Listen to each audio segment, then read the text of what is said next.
Was poppin'. Welcome, Nicky and Moose. I'm Nicky. That's Moose. What's up, Moose? What up, y'all? And welcome to episode 98. And on this episode, we're going to be talking about, is it okay to take a creative break?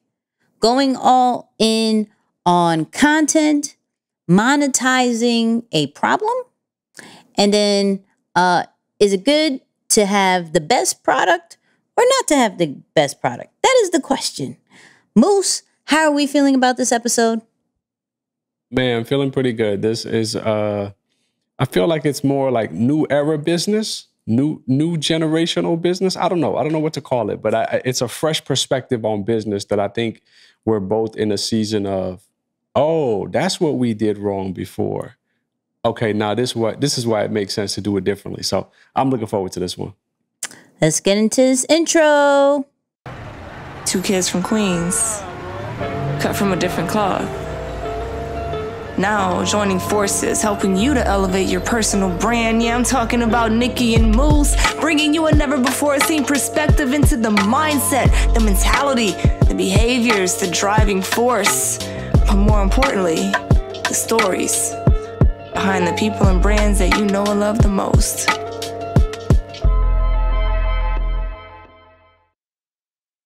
And of course, shout out to all our audio listeners, all our viewers, whether you're watching this on YouTube, Facebook, wherever you're watching this. We appreciate y'all. Shout out to everybody who leaves us reviews too. We've been reading them. May have to bring back some as far as in the beginning of the episodes like we used to. But of course, this is powered by Ecamm Live, the all-in-one streaming platform, but also they are the reason why we have this whole podcast. Everything from video to audio to transitions to whatever you need, Ecamm has it, lower thirds, does it all. We barely edit this podcast because of Ecamm Live, so you could try it for 14 days just by going to www.nickyandmoose.com/ecamm for your 14-day trial. That's all I got. Yeah, me. Moose, how are we feeling? Oh, man. Do you want the truth? Well, clearly the energy is a little bit different. Hey, listen. I'm going to tell them the truth. If anybody heard the intro, it was like, yeah, new age. I don't even know what to call this what do episode. I call this one? We're going through it. Goodbye. Well, you know what, though? Listen, man. You know what? I'm going to tell them the truth. I'm going to tell y'all the truth, all right? You know why? I'm going to tell you the truth? Because the truth is good to be told. Literally. So, my laptop just broke, man. My laptop literally just broke minutes right now before we started this recording. So, yeah, that's a little upsetting. But at the end of the day, I was telling Nix that I guess, what are you going to do, right? Like, you know what? Here's some good perspective for you. I used to watch a lot of Casey Neistat's vlogs some years back. Mm-hmm. And he was one of what I thought the most reckless people with his camera equipment, all his stuff. He would intentionally mistreat his stuff to break it because he wanted to train his mentality that this expensive tech and cameras and all these nice things, they're only meant to be used as tools. They're tools that you use to capture the shot, to get your content, to do what you got to do and keep going. So I broke my laptop. It is what it is. Thank God for my wife. I was able to use her laptop. Just the fact that I thought of that instantly and didn't really regret that one. I mean, it hurts. You know, you're like, damn, it's my new baby. It's the one I was kind of bragging about. Somebody must have jinxed me or something. Like, yo, you've been bragging about this laptop powering you up. How about that? But it's all good, man. I feel good nonetheless. It's been a pretty cool week. And let's turn it around. Let's have a great show. Thanks for listening to my sob story, although it's not, it's like, yo, too bad, bro. What? So what? Shout out to you. That proves that materialistic things can get replaced, because other people would be in tears because Mac computers are not cheap.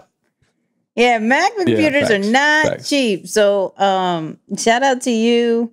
Yeah, we'll get you a new laptop. We'll get you a new laptop, buddy. We're gonna make it work. We're gonna make it work. We're gonna make it work. Man. As far as me, I don't have those problems. Nothing broke in my life. Nothing broke in my life. Nothing broke. Yeah, nothing broke. Things is functional. Yeah, things are great. I'm still on the high of that InvestFest situation. Shout out to everybody who went to InvestFest. Shout out to those people who actually listened and was like, yo, you said to say hi. So I said hi. You know what I mean? Like, shout out to the people who actually listen, all the podcast listeners, because they did come through. They were like, yo, I love the podcast. I was like, yo, it's so crazy. We appreciate that. Yeah, it's so crazy to still hear that. It's like, yo, I listen to the podcast. Really? You listen to the podcast? Like, little old us? This is crazy.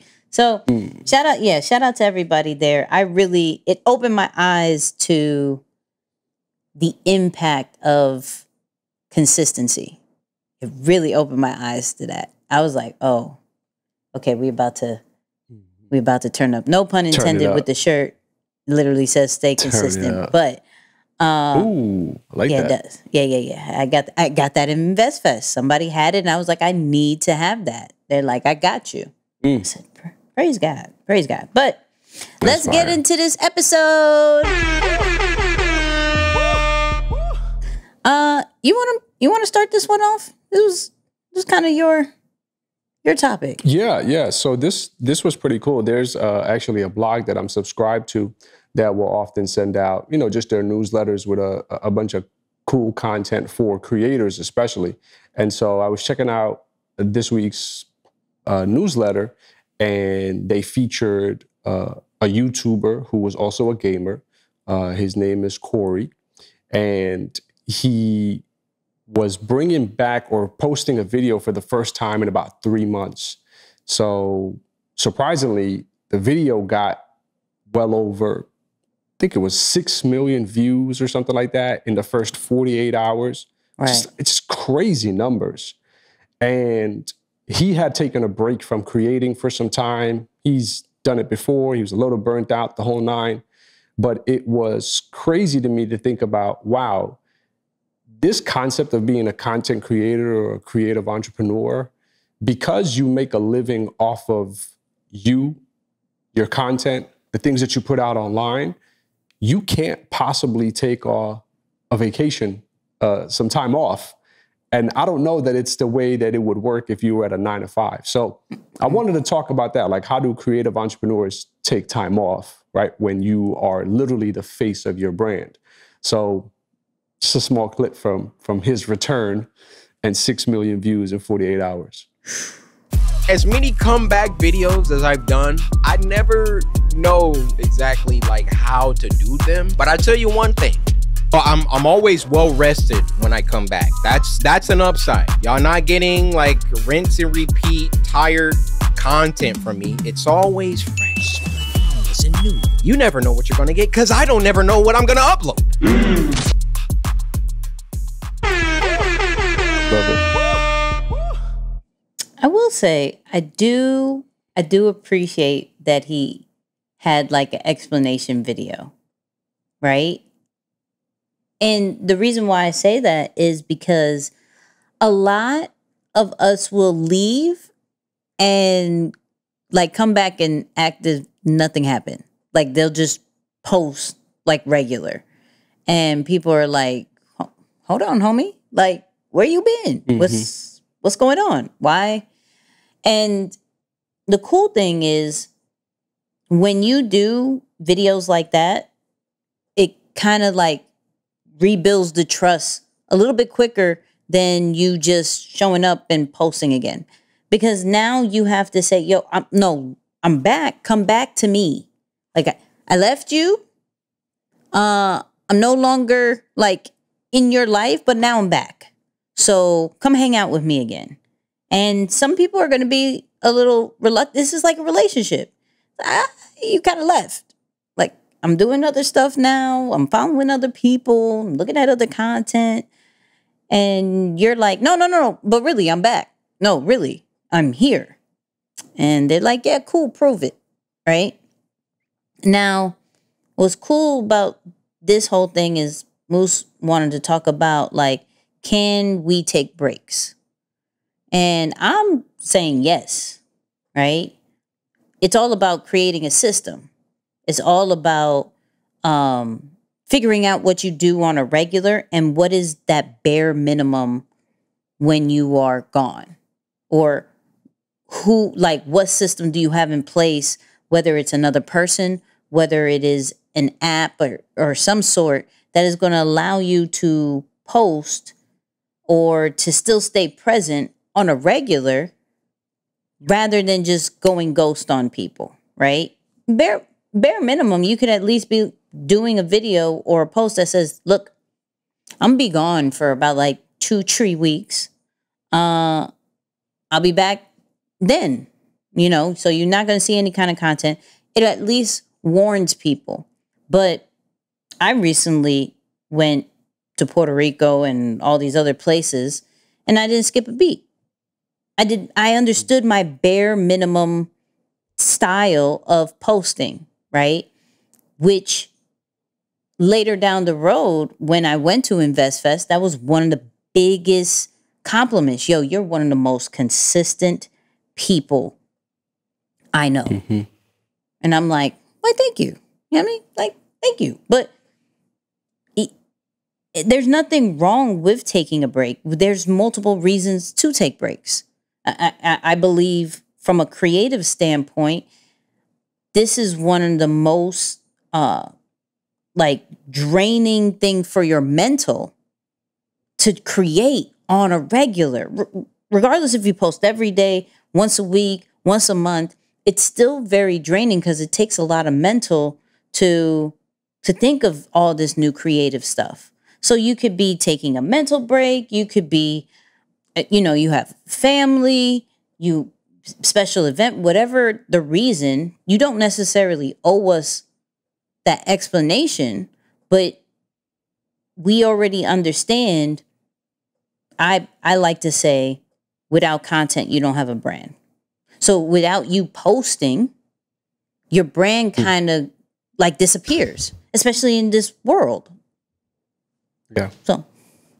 Yeah. No, it's I think, I don't know if I was more fascinated by this concept of his community still showed up for him or cared enough to be interested in what he has to say, even after taking those 3 months off, right? Because you're talking about 6 million views in 48 or 72 hours. People care, right? And then, of course, the second part of it, which is you really don't know what you're getting yourself into when you just say you want to have a personal brand, because there's a lot more that goes into that construct, right? And I'm not trying to necessarily talk you out of it, but I guess in a way I am, because there's just a lot of elements that you have to think through, right? There is, wow, I can go on vacation and probably lose people, and I was also thinking about the video that you posted, I want to say sometime last week, where it's like, don't hog followers. Like, why do you want people to follow you if you're not going to do anything with them, or if you're not going to take them anywhere, if you're not going to share something with them? So that I was thinking about those two constructs, and I was like, dang. So how do you ever take off, or how do you mix that in? But to your point, I guess there is got to be a system for everything. You either let them know what to expect, and that's what I feel is the best way to go about it, by the way. And it's even in business, when you're dealing with customers, clients, employees, team members, staff, if you're direct about what the standard is and what they can expect, I feel that regardless of how bad things are, people at the end of the day, they can still understand, right? Because you told them the truth. But if you say, hey, I'm about to post 10 times a day, and they need what you're about to post, and you disappear for 3 months and post no times a day, then it's like, but hold up, you told me one thing and you did something else. So I think if nothing else, be honest and straightforward about what people can expect from you. And that's definitely a good way to get started. Yeah, there's two things. Like, it's funny because his fans or his followers actually expect him to leave. So I don't know if you watched the whole thing, but there was a TikTok that somebody made, like literally it was his birthday and like he wasn't at his birthday party. And then he'll show up like, no, I'm here. And then he would disappear. He's not here. He's not here. He's going to be here. No, he's not here. Like, and so people kind of expect him to leave and come back and leave and come back, which I don't know if that's a good thing or a bad thing. But as far as more of the how of, okay, how do I continue to stay present? I would say bare minimum, each platform, for the most part, has a way to schedule out your content, right? Whether it is from a YouTube standpoint, like for his case, Instagram, Facebook, TikTok, whatever it is, there is whether it's a native scheduler or you could use a third-party app, and I'm not promoting anything. This is just stuff that I use. Like Later is a good one. If we're talking about Facebook and Instagram, you could do Creator Studio. That's free and it's pretty much native to Facebook. I still like using YouTube just to schedule out some of our content and not have to worry about it later. But those right there is a little system that I use so I don't necessarily have to worry about posting later, because we all have lives, right? Like, especially if you run a business, you don't have time to like, okay, I got to create, I got to post, I got to comment, I got to do all these things. You won't have a life. And this is from a person who does this. Like, you won't have a life. So when you are leaving, taking a break, have a family emergency, whatever it is, make sure there is still systems in place so people don't have to make fun of you like they made fun of him and say that you're in and out of their lives or you're not that reliable to show up. Even though it's fun and games and everything, maybe he lost some loyal people because they were just like, yeah, okay, you really not showing up. Then you allow your competitor to come through and be like, hey, look what I do. And they're like, yeah, actually, this ain't that bad. I'm going to stay here. And then when you post again, you're like, I'll get to it when I get to it. And then they forget. Yeah. So now you lost a few people. And to some, that's like, I don't care. I needed this. You know, to others, it's like, oh my God, no, not a follower. I can't. You know, but we lose followers every single day, regardless if we're there or not. So doesn't matter. I mean, at least for me, if it's definitely to recharge and for to get your mind right, I'm all for creative breaks. Just figure out a system. You know what I mean? But this next one, I think me and Moose were texting. Well, I text him about a strategy that I wanted to do. He's like, this is funny. I was going to text you this same video. I said, that's good. Yo, literally. Look at great minds. I like great minds. But talking about content, how do we go all in on our content? Should we not? And we were watching an interview with Gary Vee. And of course, this is the man that talks all about content. And so let's see what he has to say. What you're doing by not going all in on content is leaving opportunity on the table. It's not that you're gonna go out of business. It's that somebody sitting next to you's cousin that's in the same market as you is gonna pick up market share against you if they go into content when they're not as good as you. Or If you're really good, you're just leaving being double the size of your business.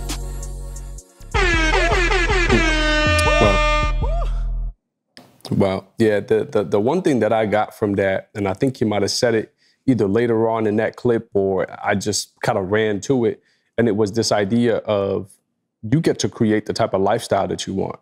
So if you're happy with what you have and you're not necessarily interested in having to sacrifice time away from your family, from, say, your own well-being or whatever it is, and you no longer want to be in that grind, that hustle that most people often have when they're just getting started because they have nothing.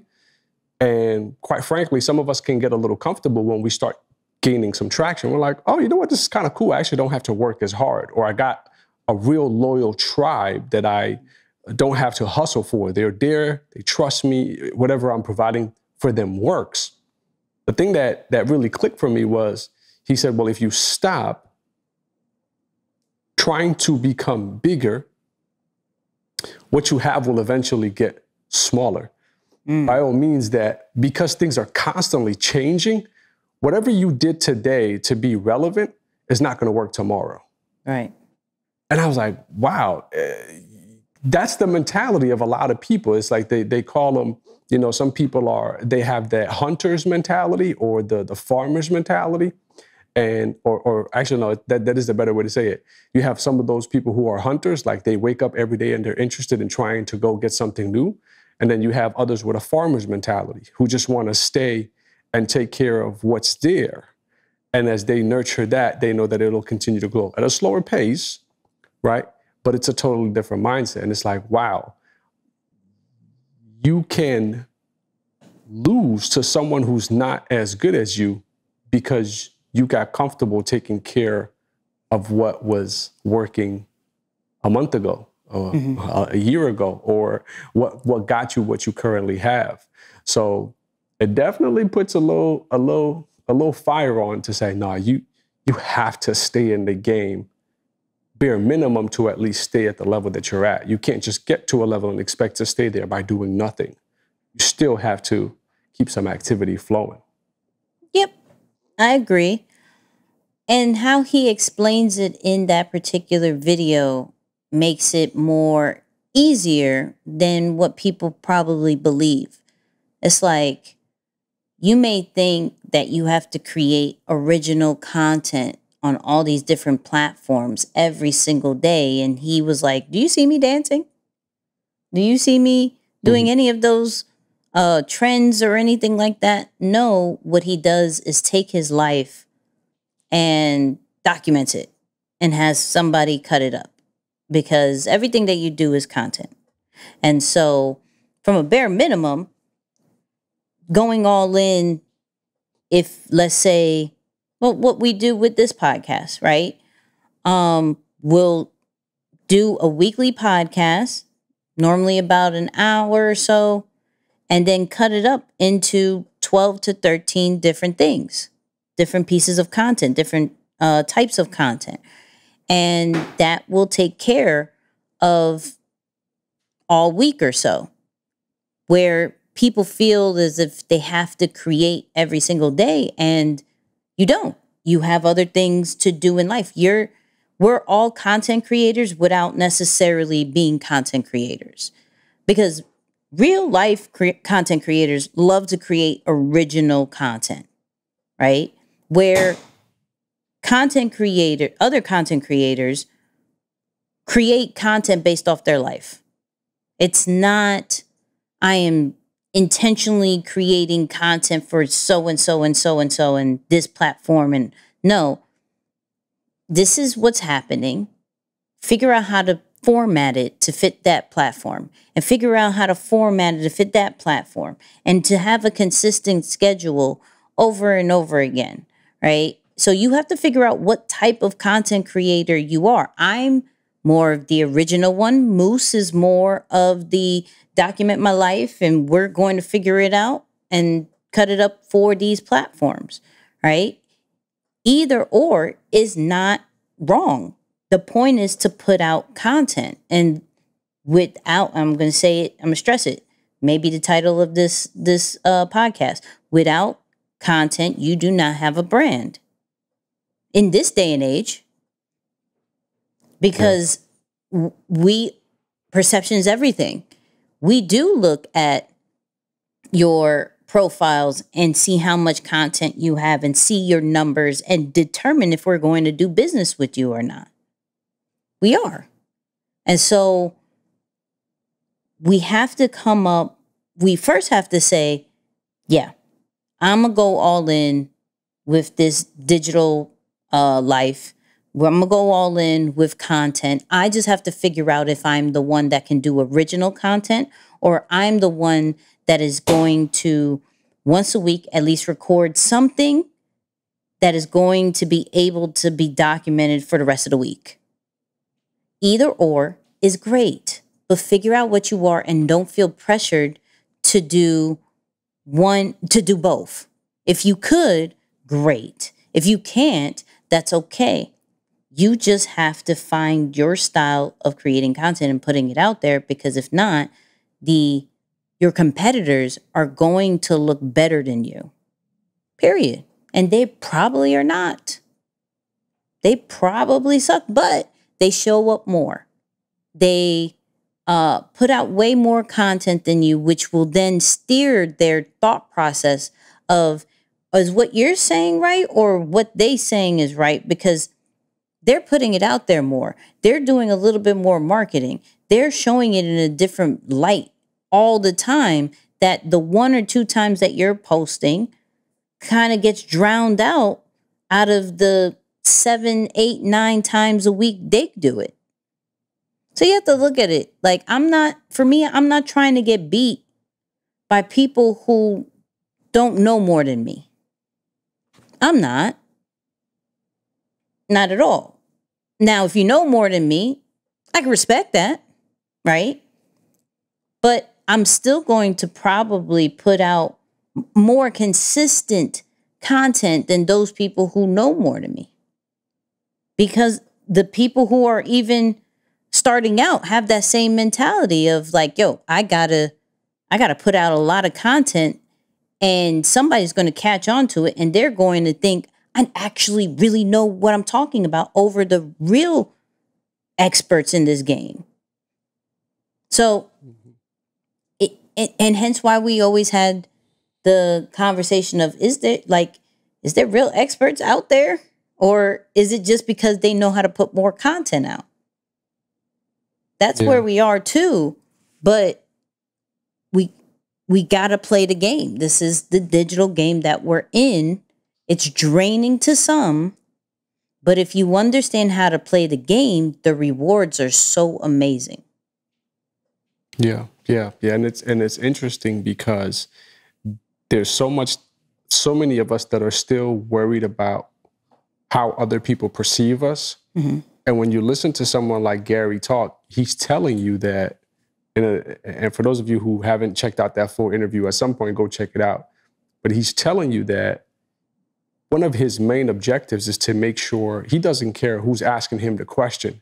Mm-hmm. He just wants his answer recorded, and he wants to make sure everyone hears it on every platform. Yeah. And a lot of us are still so concerned about how other people perceive us that we're thinking about, wait, well, if I share with that, is that too much? Am I posting too much? Will I run out of stuff? Well, maybe I should just hold back. And people who are winning, I'm telling you, are not having those thoughts. How do I know? Because we're seeing it. As a matter of fact, they're coming out and telling you, stop caring about what they think because you're worried about something that honestly does not hold any value. And even more importantly, it's not important. People don't care as much as you think they do. Right. You're so worried about what other people think, and people don't care about you as much as you think they do. Now, if that doesn't kick some sense into you at some point and say, wow, so what's stopping my success is something that I believe in my head, which is not even true. At some point, you got to wake up and say, okay, I'm crazy. Legit, I'm crazy. Like, just accept that and do differently. So, yeah, it always blows my mind how at the end of the day, we're still our own worst enemies because we come up with these things in our minds as to why we shouldn't do it, or that's too much, or people are not going to like us, or they're going to unfollow. Maybe they weren't for you. Talk about it. Oop. Talk about it. Yeah. Listen, going on to the next clip of Gary Vee. So as we grow, sometimes we feel like, you know what, we don't have to do certain tasks or certain responsibilities anymore, right? Shout out to Wall Street Trapper, who probably was the first one to bring this to the podcast as far as saying, yo, I'm the one that answers all my DMs. Like, I gotta have my ear to the street. I have to connect with the people. I don't care how many followers I have. I am not above them. I'm going to always answer my DMs. I'm not going to give that up. Now, there are people who are like, once they reach a certain point, I don't want nothing to do with social media. Take it away from me. You answer all of that. And you answer all these things. I want nothing of it. Is that a good thing or a bad thing? Well, Gary Vee talked about it. 2023, it is virtually networking, right? It starts with content, and then it comes down to like, how much in the grind are you? Every DM or reply that anybody has ever gotten here from my account is me. There's no some weird intern in Japan doing that for me. Most people get fancy before they've earned it. There's a lot of people at this conference in this room right now talking big game, but aren't actually willing to put in the dirt work in the trenches to get what their mouth is saying.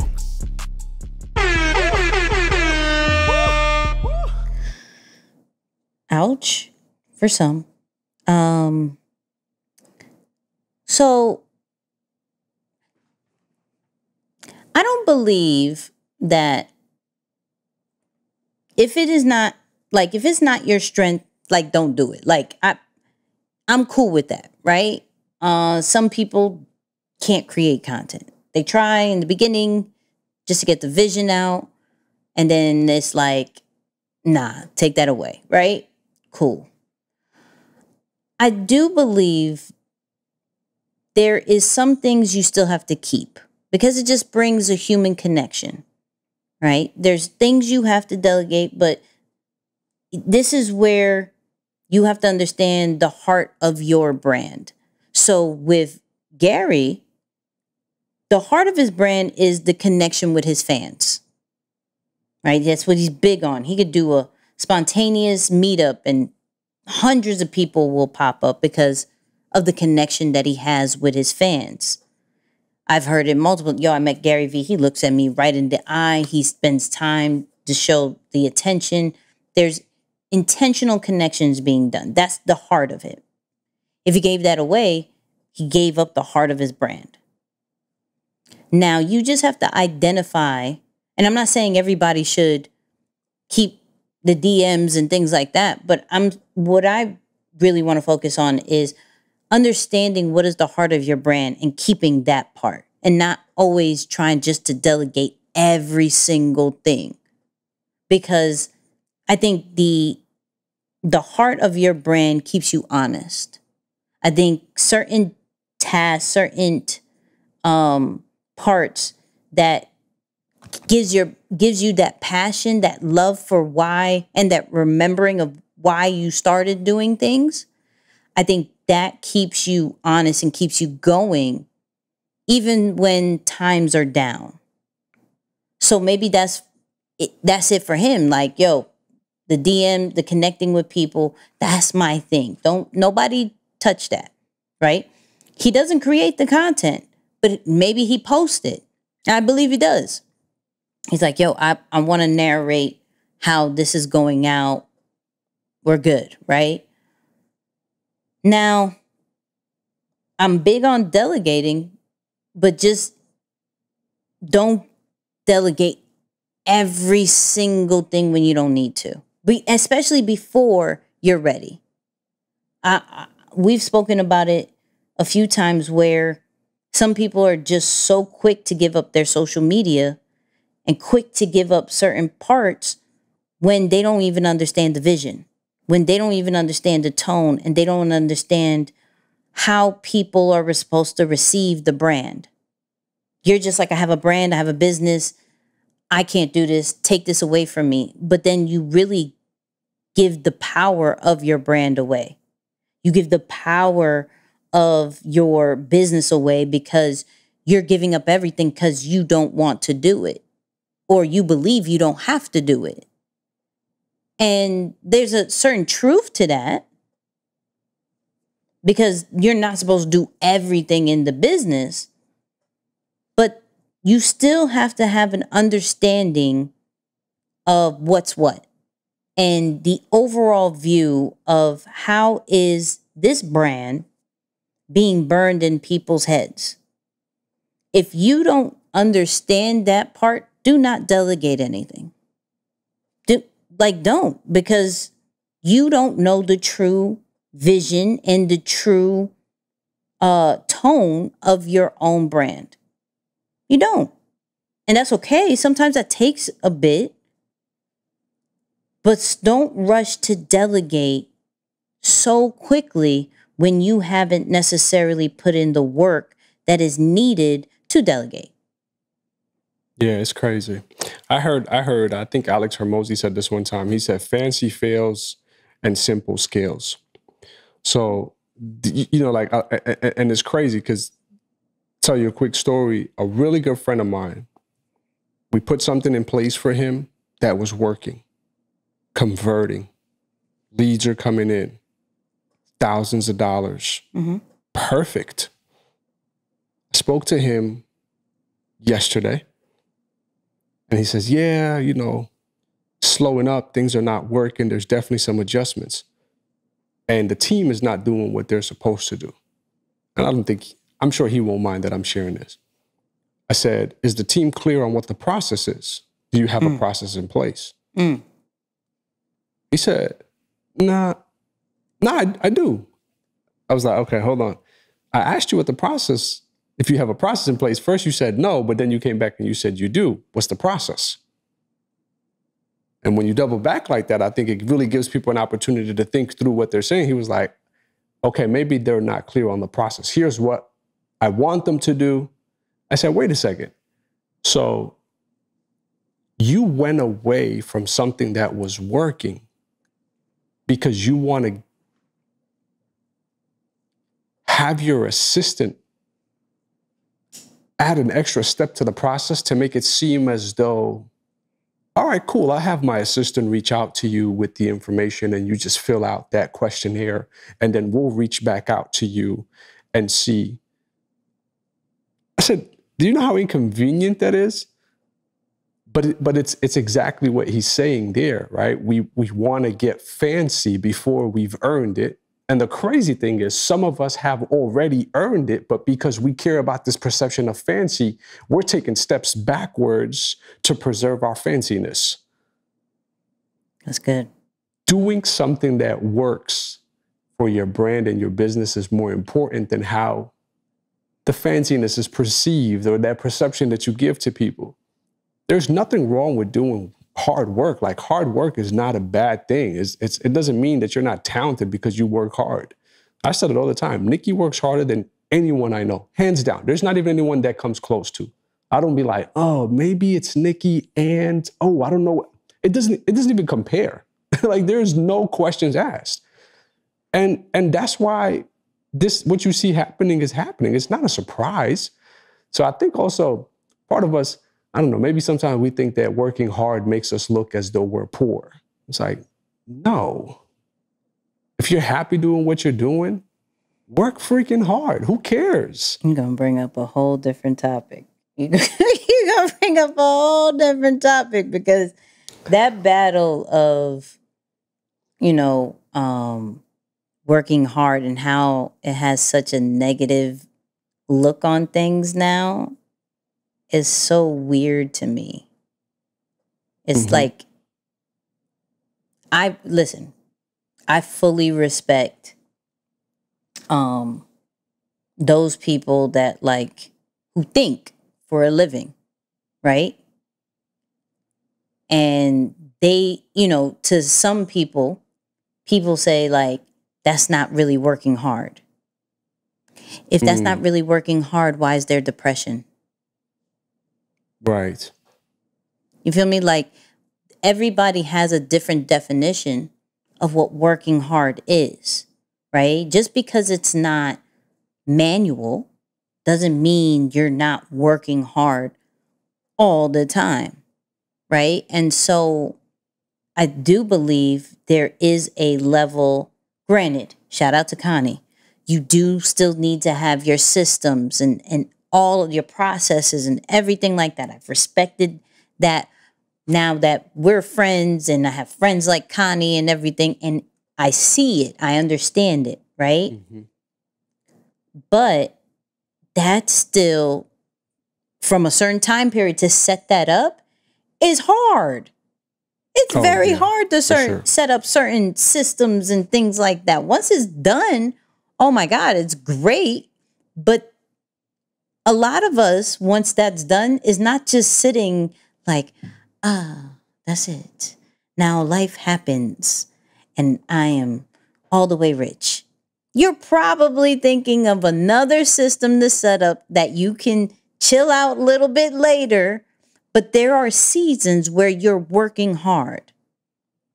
And it's nothing wrong with that. I wish people would stop trying to downplay the people who are working hard, whether from a manual standpoint or from a mental standpoint. I really wish people would stop downplaying that or making them feel lower than thou, because without people who work hard, like, where would this world be?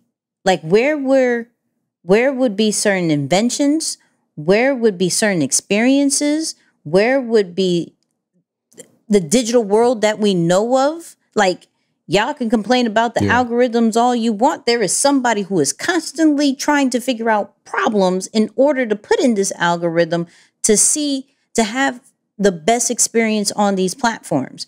So, yeah, that random rant, but that hit because I know too many people that is like, you can't make money when you're working hard and things like that. Like, stop it, B. Like, if you're thinking you're working hard, just maybe you take a few more vacations than others. Who cares? Right. You still have to work hard in order to take that vacation eventually. Working hard could be for 5 hours. Don't matter. It's still working hard. What are we talking about? I'm sorry. Okay, my bad. I'm sorry. No, it's real. It's real. No. Struck a nerve. Struck a nerve. I totally, I'm on board for that dialogue, because at the end of the day, I know it. I at one point in my career, I drank the Kool-Aid on what it was supposed to look like. It wasn't my goal, my vision, or my dream. I drank the Kool-Aid on this idea of what success looks like. And it didn't work out. And not for any reason, but it wasn't mine. It wasn't true to me.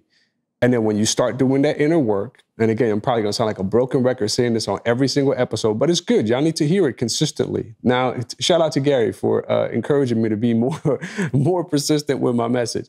It's like, when you start doing the inner work, something clicks. You start to see, like, oh, I get it now. Yeah. You have to keep working. There's nothing wrong with work, but you need to keep working because things are changing. Things are forever evolving. And if you stay the same, eventually you'll get left behind. So that's why it's important to pick something you're passionate about. That's why it's important to pick something that's in line with your gifts and your talents and what you do easily to some extent, because that'll at least help when you're working hard. You don't have to do something that you're not good at and you have to work hard. Damn, that's like a double whammy. But at least you're good at it to some extent. That helps out a little bit. So yeah, I'm a big avid kind of voter for that concept right now. You have to pick your own goals. Stop drinking the Kool-Aid from other people about what your goal should be and what success should look like, because whatever that is, it's not sustainable. And if it's not sustainable, it's not going to work. I'm just big on being a leader that can come up with an idea and do it. Maybe not completely finish it, because I have a team for that. But shout out to the people who just look at others and think they could just give the ideas and not do anything about it, because it's not the people who do the work that gets paid. It's the people who think of the work. You're a liar. You're a liar. Went on a small rant. Sorry. Yeah, no, we're just gonna move on, because y'all know I can be a little bit too transparent in my life, and we're just going to move on to the next topic. So the next topic,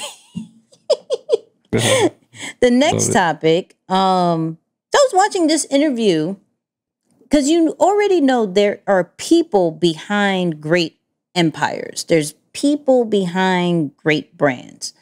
And we talked about the Kardashians a few times, even did like a whole episode on the Kardashians. Y'all didn't really like it. And so please watch this part at least. Don't turn this off, because we're not talking about the Kardashians per se. All right. We're talking about the person behind the Kardashians. Right. And it was like Emma Grede, I think her name is. Right. I know it's Emma. And the fact of, is it about the person, the influencer, the celebrity, or is it really about having a really good product is what brings in the money? So let's talk about that. You know, Chloe can drive you to, first purchase, but she's not going to make you come back again and again and again for a product that's, expensive. And so I had to be like very, very clear that the product was better than anything else out there for a curvy body type. And I was absolutely clear that I'd created a product that was better than anything else. Real quick before Moose goes, I want to give a quick backstory. So what she said was she has a brand with Khloe Kardashian, right? She also has with Kim with Skims, and Khloe, I think it's like Great American, I believe so, right? And it's addressing plus size people. So like the clip was more like, yo, is Khloe bringing in the sales, or is the product bringing in the sales? So go ahead, Moose. I just wanted to give that background. Yeah, no, that part's important. And I always teach on this concept of promise and process. And your process is the fulfillment of whatever your product actually does, right? Product, service, the whole nine. But you have to meet the promise that you made when you were marketing the product through your process. Because if you consistently fail that promise, then it's clear that you don't have a good product. And if you're a service provider, if you're an infopreneur, or you're someone who uses information as your main way of making money, then that's when those bad, say, publicity, or just people saying that this is a scam, that's when that starts to surface, because your process did not fulfill the promise that you made up on. So you can get the best marketer in the world. You can get, I don't know why I just thought of Michael Jackson. I was like, you could bring back Michael Jackson and have him market your product. Let's talk about it. But if your process, if your process does not fulfill the promise that you've made when you were marketing to the audience, to people that came with that big name, then eventually you're headed down. There is no coming back from that. So it is important to recognize in business, there are those two parts of it. Some people are better at just process creation, really for making sure that they have a superior product, one that is going to fulfill the promise that the marketer sends out. And others are better at being able to deliver that promise or market that product in a way that is captivating to those who may need it, those who may even have never thought that they were interested in such a thing, but delivering it in a way that it creates interest and says, okay, I want to try that out. So you need the two, but it is very important to fulfill the promise, because if you don't, like we talked about earlier, the repeat sales is going to be difficult to come by. Yeah, that's all the way true. That's the biggest part about it. Is like, you can, just based off who you are, you could bring in people. Of course, you gain trust somehow, some way. So like, if we're talking about Chloe, like she gained a huge fan base because of the show, right? So the trust is there. Now, because I feel connected with you and I rock with you, you're coming out now with this? Oh, off the strength that I like you and that you were consistent showing up on this show all the time, I might as well purchase something, right? Now, that's the, let me try, but I'm only buying it off of the strength of you. I don't necessarily need it because I get my clothes somewhere else, right? I found the source before. Like, she's not the first one to think of this, right? And majority of us, we probably are not the very first one to think of something. We're remixing it, niching it down, but we're not necessarily the first one. But because of the trust that we build through our personal brand, to get that first sale, and now it's the product's job or us to have really good quality to be like, oh no, you got to come back because you need another one. Like, or you need to gift that to somebody, or you need to tell somebody real quick, fast, in a hurry. It's still important to have good products. It's still important to have good service. The person, the influencer alone is good for that one-time situation. So you'll spike real quick, but you will forever be chasing a rabbit. You'll forever be chasing the next client over and over again. We were talking about it earlier. Like, how is it only the community that continues to make certain things thrive and give certain brands hope that like, yo, this is really working, and not necessarily going under the hood and saying, yo, your influence is so strong that it brings people, but we're not keeping them. We don't actually have anything really to keep them. We have to think of the actual solid product that is getting, updated all the time and getting different signals from the audience to improve certain things. No, we're just coming up with different things because of the person. So that is a pro and a con of like this influencer marketing and this influencer world where people will legit just buy off of the strength of who they trust, which is a good thing, which is great to start a business. It's great to scale the business because now you may be getting multiple influencers and things like that. And so your numbers are going to do good that season. But let's say that contract is up, or let's say that, you're not the face anymore. What now? Is the product so strong? Is the service so strong that it can sell itself? Or are you leaning too much on the people? Like, that's influencer marketing is a tool. That's it. Influencer marketing is a tool. You being the face of the brand as somebody with influence is a tool. It's not the thing that you have to lean on. Like, it shouldn't, like, they're not going to come to me if we show this person. Like, this is not going to succeed if we show you first, or if you do this part of it, or like the product should be, that means the product isn't solid. Yeah, that's real. Yeah, it's a fine line between having to come up with something new and improve something that's already existing. And I know a lot of times they can appear to be the same thing, but they're not. And you have to be very strategic about when is the right or the appropriate season for you to do each of those. Mm-hmm. Is your brand or business in a place where it needs something new, something fresh, something what is revolutionary to your standards? Or do you just need to improve something that you already have so that it can better fulfill the promise that you're making? Better yet, so that it can better meet the need of the people who would use it, right? And for a lot of us, I hate to say it, but I think more of us can do a better job of meeting the need than just coming up with something new. Especially, and this is how you know which side of the spectrum you fall on. If you have something where people are already buying, like you have existing customers of a product that's being bought, that should let you know, oh, let me focus on better meeting their needs. It doesn't mean that they're no longer going to come back, because again, we always use this example. Apple puts out a new iPhone every single year. They didn't go out and try to create phone X. No, they still create the iPhone.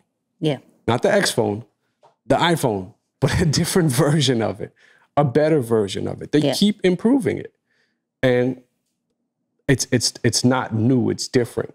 And I know that sounds crazy because you're like, wait, but it's a brand new phone. It is, but it's a better phone. It's an improved phone, not a different phone necessarily, not a different product.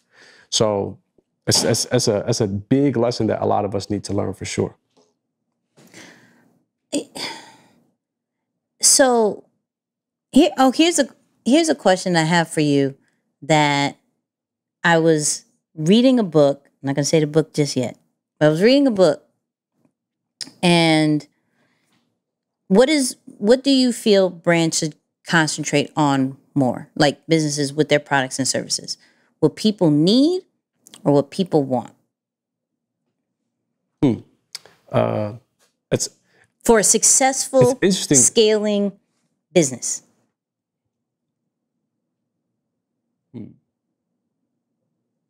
What people need. Okay, so let me just ask you this real quick, and not to answer your question with a question, but it does help. How would you define the difference between what's a need and what's a want? Like just in your perspective, it's subjective. No, it's subjective. Okay. Yeah, however you want to answer it. Because some people will be like, if going back to the pandemic days, like essentials and stuff like that, those are needs, right? But something that I read made me look at it a little bit different. And so I wanted your take on, should a brand and a business concentrate on a person's needs or wants? Yeah, it's interesting because like when something crazy like that happens in the world, a lot of the things that could have been considered wants became needs. So not every person needed a DSLR camera. Not everyone needed fancy microphones and all of that stuff. But when the pandemic hit, a lot of those wants were all of a sudden necessities. It's like, oh, wait, no, I need to transport everything online yesterday. So guess what? That is no longer just something that's a nice to have. It's a necessity. So I do think those extreme circumstances sometimes really rattle up the marketplace, and it can shift it a lot of ways. But in my opinion, the needs tend to be a little bit more affordable, where the wants are a lot more expensive.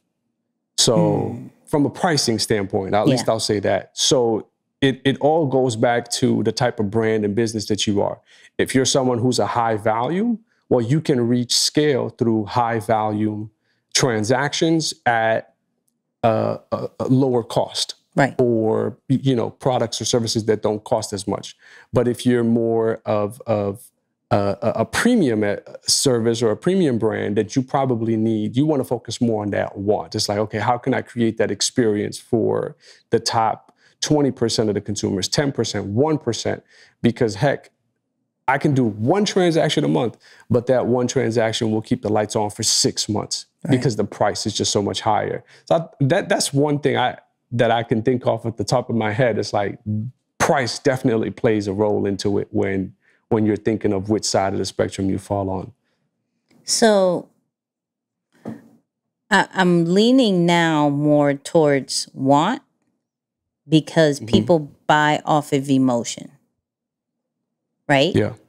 And just like how you said with people will turn a want into a need. Best example, shout out to those people who will know these terms, right? For young viewers, bear with me, I'll explain it, right? Between VHS and DVD, there was no selling of you need to buy a DVD. It was more of, I want better quality. Not that you need better quality, but look, we don't have VHS. We don't even have DVDs because it's not convenient. You know, we don't want to lug around DVDs and have different, all this storage situation. It's now become, our wants have now become the new norm. So when you want to sell something, you want to go more towards a person's emotion and wanting to feel accepted or wanting to have better things or save time and like touching some of these desires. And people will pay whatever in order to get that want. Like they were explaining, like in Australia, in a certain part of Australia, it's like the worst place to have a foreign car. Like you don't want to have a very expensive car over there because of potholes and just the way the roads are.